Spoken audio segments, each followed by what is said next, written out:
స్వామి కృపకు పాత్రలాగదు అని కోరుతున్నాం. స్వామి శరణం. స్వామి శరణమయ్యప్ప. സ്വാമി ശരണം.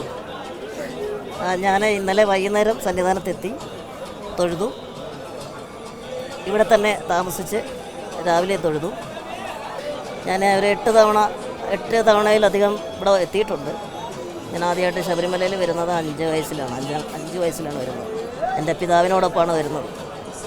അത് കഴിഞ്ഞതിന് ശേഷം ഉള്ള ഓരോ ശബരിമല ദർശനവും ഓരോ അനുഭവങ്ങളായിരുന്നു. ഇത്തവണയും മറിച്ചല്ല, പ്രത്യേക ഒരു വലിയ സ്വീകരണം തന്നെ സന്നിധാനത്ത് കിട്ടി, സ്നേഹം കിട്ടി. പ്രത്യേകിച്ച് ദേവസ്വം ബോർഡ് പ്രസിഡൻറ്റ്, അതുപോലെ തന്ത്രി, മേൽശാന്തി, കീഴ്ശാന്തി എല്ലാവരും വളരെ സ്നേഹമായിട്ട് തന്നെ സന്നിധാനത്തിലേക്ക് സ്വീകരിച്ചു. അതിന് പ്രത്യേകം നന്ദി പറയുന്നു.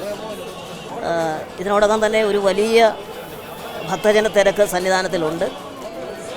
വരുന്ന ഭക്തജനങ്ങൾക്കെല്ലാം തന്നെ ഭംഗിയായിട്ട് തൊഴാനും നല്ല ദർശനം കിട്ടാനും സാധിച്ചിട്ടുണ്ടെന്നാണ് ഞാൻ മനസ്സിലാക്കുന്നത്. കാരണം ദർശനം കഴിഞ്ഞ് മടങ്ങുന്നവർ പലരോടും ചോദിച്ചപ്പോൾ വളരെ നല്ല സന്തോഷത്തിലാണ് അവരെല്ലാവരും തന്നെ.